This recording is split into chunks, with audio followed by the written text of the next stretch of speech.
Herkese merhaba arkadaşlar, kanalımıza hoş geldiniz. Qübsə Özay'ın deniz manzaralı ev benzetmesine Barış Arduç'tan güldüren yanıt. Mutlu evlilikleriyle örnek gösterilen çiftlerden olan Qübsə Özay ve Barış Arduç çifti bu kez esprili açıklamalarıyla gündeme geldi. Özay'ın YouTube programında yaptığı samimi yorum sosyal medyada konuşulurken Arduç da gelen sorular üzerine eşiyle ilgili sözlere eğlenceli bir şekilde karşılık verdi. Özel hayatlarını gözlerden uzak sürdürmelerine rağmen uyumları ve enerjileriyle sık sık gündemde yer alıyorlar.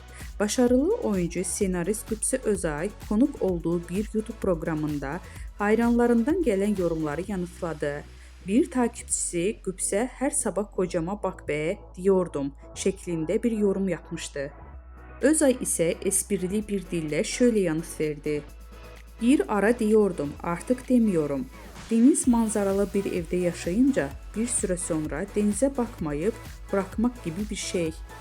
Gazeteciler Qübsə Özay'ın bu sözlerini Barış Arduç'a hatırlatında ünlü oyuncu gülerek şu yanıtı verdi. Ne diyorsa doğru söylemiştir benim karım. Vardır bir bildiği.